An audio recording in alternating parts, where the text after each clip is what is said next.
আসসালামু আলাইকুম। বায়োফ্লক টেকনোলজির পক্ষ থেকে আপনাদেরকে শুভেচ্ছা। তো আশা করি সবাই ভালো আছেন। তো আজকে মূলত ভিডিওর যে ট্রাফিক সেটা অবশ্য আপনারা জানেন যে 50,000 লিটারে 5 টন মাছ, এটা সত্যতা কতটুকু? তো এটা অবিশ্বাস্য হলেও এটি সত্য। কারণ হচ্ছে বায়োফ্লকে অথবা আমরা পুকুর চাষে আমরা এই মাছটা উৎপাদন করা আমাদের সম্ভব, তবে এখানে কিছু একটা পরিবর্তন অবশ্য আছে, যেটা আসলে আমরা অনেক সময় সেটা ধারণা করি না। যে বিশেষ করে আমরা মনে করি যে বায়োফ্লকে শুধুই মাছ চাষ অধিক আমরা করি অথবা করতে পারবো, কিন্তু আসলে কোন ক্ষেত্রে আমরা কোন মাছ চাষ করতে পারবো, সেটার উৎপাদন কতটুকু হবে, এই বিষয়গুলো আমাদেরকে অনেকেই ধারণা দেয়। অবশ্য আমরা সেরকম ধারণার উপরে আমরা প্রস্তুতি নিয়ে বায়োফ্লক করি। বিশেষ করে আমরা যখন বায়োফ্লকটা করি, তো করার আগে আমরা মোটামুটি অনেকটাই ধ্যান ধারণা আমাদের মধ্যে থাকে, এবং কি আমরা জানি যে বায়োফ্লক যদি আমরা করি তো সেক্ষেত্রে আমাদের অল্প টাকা বিনিয়োগের মাধ্যমে অধিক ফলন আশা করা যায় অথবা অধিক লাভ এখান থেকে হয়। তো বিষয়টা হচ্ছে যে এই বিষয়গুলি কতটুকু যৌক্তিক, অথবা আপনি যখন বাস্তবে এই বিষয়টা নিয়ে আপনি প্র্যাকটিক্যালি করবেন তখন কতটা এখান থেকে প্রফিট আপনি পাবেন, তো সেই বিষয় নিয়ে হচ্ছে প্রশ্ন। তো আজকে বর্তমানে বাংলাদেশে বায়োফ্লক নিয়ে অনেকটাই প্রচলিত, অনেকেই এই বিষয়ে জানেন অথবা অনেকেই অভিজ্ঞতা অর্জনের মাধ্যমে বায়োফ্লক মাছ চাষ করতেছেন। কিন্তু কথা হচ্ছে যে কতজনে এখান থেকে প্রফিটেবল হচ্ছে এবং কি কতজনে এটা টিকে আছে এবং কি কতজন এই বায়োফ্লক দিয়ে টিকে থাকবে। তো আসলে ব্যবসা, যে কোনো একটা ব্যবসা আপনি যখন এটা শুরু করবেন, তো শুরু করাটা আসলে খুবই সহজ। তো হয়তো বড় নয়তো ছোট, তো যদিও হয়তো কোনো ক্ষেত্রে সহজ নয়, যদিও কঠিন, কারণ হচ্ছে অনেক সময় টাকা পয়সার প্রয়োজন হয়।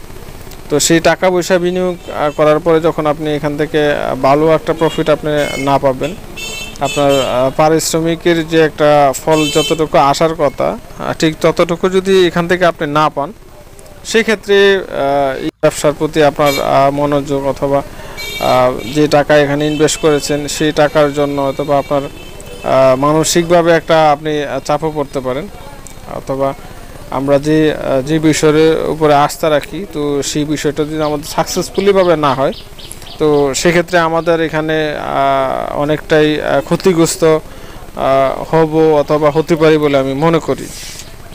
তো বিষয়টা হচ্ছে যে 50,000 লিটারে যদি 5 টন মাছ উৎপাদন হয়, যদি কথাটা সত্যি হয়, তো সেক্ষেত্রে আমরা বায়োফ্লক করে আমরা লাভ করতে পারবো না কেন? তো এখানে যদি 50,000 লিটারে যদি 5 টন মাছ হয়, তাহলে 10,000 লিটারে আমাদের প্রায় 1 টনের মাছ উৎপাদন আমরা করতে পারি। তো এখন 1 টন মাছ উৎপাদন আমরা করব, অথবা 700 কেজি মাছ উৎপাদন করব, অথবা 500 কেজি মাছ উৎপাদন করব। তো এরকম একটা টার্গেট নিয়ে কিন্তু আমরা বায়োফ্লকে মূলত আমরা নামি, অথবা বায়োফ্লক মাছ চাষ করার প্রস্তুতি নিই। কিন্তু কথা হচ্ছে যে এই যখন আমরা এই কথাগুলি শুনি অথবা আমরা এই কথাগুলো বোঝার চেষ্টা করি, অথবা আমরা অনেকের কাছ থেকে জানতে চাই, তো অনেক সময় অনেকেই বলে যে আসলে এটা সম্ভব, অনেক সময় অনেকে বলে যে এটা সম্ভব না। কিন্তু আসলে আপনাদের মতো যারা বায়োফ্লকে নতুন বা আমাদের মধ্যে যারা বায়োফ্লকে দীর্ঘদিন যাবৎ জড়িত আছেন, তো তাদের কাছ থেকে আসলে এই কথাগুলো জানার দরকার যে বায়োফ্লকে মাছ চাষে কতটুকু মাছ হয় এবং কোন ধরনের মাছ কতটুকু হয়, তো কোন ধরনের মাছ কতটুকু সময় লাগে, তো যদি আপনি এই বিষয়গুলি আপনি না জানেন তাহলে বায়োফ্লক হুট করে করাটা আমি মনে হয় যেটা বোকামি আমি বলতে পারি। কারণ হচ্ছে কোনো জিনিস ভালোভাবে না জেনে অথবা না বুঝে যদি আপনি করেন তো সেক্ষেত্রে এখানে একটা রিস্ক থেকে যায়। তো আমি চাই না যে আপনারা এই বিষয়ে কোনো রিস্কের মধ্যে থাকেন। তো মূলত 50,000 লিটারে যে মাছ উৎপাদনের কথা আমি বলেছি, তো সেটা আসলে আমাদের দেশে এটা সম্ভব নয়, এবং কি এটা আমাদের দেশে যে মাছ আসে সেটাও সম্ভব নয়। যদি আপনি 50,000 লিটারে 5টা মাছ উৎপাদন করতে হয় তাহলে এখানে আপনি অস্ট্রেলিয়ান মাগুর, যেটা আমাদের দেশে এটা খুব কম চাষ হয়, তো কোনো এক সময় আমাদের দেশে সেটা চাষ হতো, কিন্তু বর্তমানে বাংলাদেশ সরকার সেটাকে নিষিদ্ধ করেছে তো চাষ করার জন্য। যদিও কেউ অজান্তে সেটা চাষ করে তো সেক্ষেত্রে এখানে আইনত কঠোর ব্যবস্থা করা আছে, সরাসরি তার বিরুদ্ধে ব্যবস্থা নেওয়ার। তো এখন কথা হচ্ছে যে ইন্দোনেশিয়া অথবা থাইল্যান্ড অথবা বিভিন্ন দেশে যে আকারে মাছ চাষ হয়, তো সেই ক্ষেত্রে আমরা কিন্তু মাছ চাষ করতে পারি না। তো এখন কথা হচ্ছে যে ইন্দোনেশিয়াতে তো বা থাইল্যান্ডে আপনার তাদের প্রধান খাদ্য হিসেবে মাগুর মাছ প্রাধান্য দেয়, কিন্তু আমাদের দেশে কিন্তু ঠিক সেরকম না। তো তার জন্য আমরা এই বিষয়টা খুব গুরুত্ব সহকারে আমাদের দেখা উচিত অথবা বোঝা উচিত। তো আমরা যদি ওই বিষয়ে করি তাহলে আমাদের একটু ভাবা দরকার। বর্তমানে ইউটিউবে বায়োফ্লক সম্বন্ধে বা বায়োফ্লকের প্রফিট সম্বন্ধে যেভাবে আমাদেরকে বোঝাচ্ছেন অথবা আমরা ভিডিওর মাধ্যমে দেখে যতটুকু আমরা জানতে পেরেছি অথবা বুঝতে পারি, কিন্তু আসলে এই ইউটিউবে থেকে আপনারা জানার পরে এটা কতটুকু সাকসেসফুলি আমরা এখান থেকে করতে পারবো, তো এই বিষয়বস্তুগুলো আমি প্রায়ই কিন্তু ভিডিওর মধ্যে বলে থাকি, আমার ভিডিওর মধ্যে, যে আপনারা কোন মাছ কতটুকু চাষ করতে পারবেন, কোন মাছ কতটুকু সময় লাগবে। তো বিশেষ করে আপনারা অনেকেই জানেন যে ক্যাটফিশ জাতীয় মাছ এখানে বায়োফ্লকে মোটামুটি ভালো চাষ হয়। তবে ক্যাটফিশ জাতীয় মাছ যদিও ভালো চাষ হয়, তো সেক্ষেত্রে এখানে আমাদের মাছ ছাড়ার কিছু বিষয় আছে, কতটুকু মাছ আমরা এখানে ছাড়বো এবং কতটুকু মাছ আমরা এখানে ছাড়লে আমাদের কোয়ালিটি গ্রোথ ভালো হবে এবং কতটুকু মাছ ছাড়লে আমাদের কোয়ালিটি গ্রোথ খারাপ হবে। তো সেই বিষয়গুলি আসলে আমাদের অবশ্য জানতে হবে, অবশ্য জানা দরকার।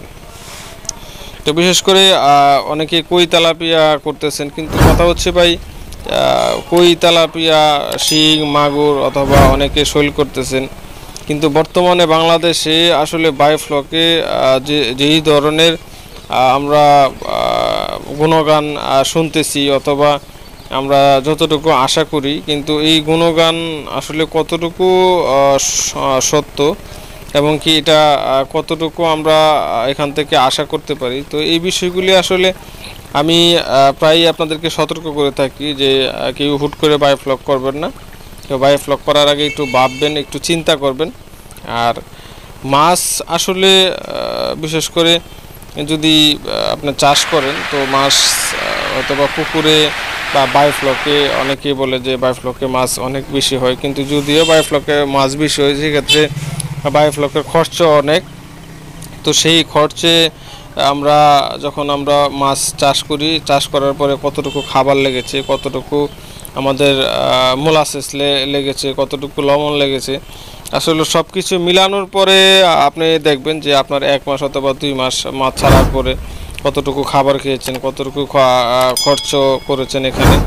তো সেই খরচের পরে আপনার এখানে কত টাকা মাছের মূল্য আছে অথবা কত টাকা আপনার এখানে প্রফিট হবে। তো এই বিষয়গুলি যখন আপনি করবেন তখন আপনি ক্লিয়ার বুঝতে পারবেন। তো আজকে আর ভিডিও লম্বা করতে চাই না, তো এখানেই শেষ করতে চাই। তো সবাই ভালো থাকবেন, সবার সুস্থ কামনা করি। আর আপনাদের যদি কোনো বিষয়ে জানার প্রয়োজন মনে করে অবশ্যই কমেন্ট করবেন। ভালো থাকবেন, সালাম আলাইকুম।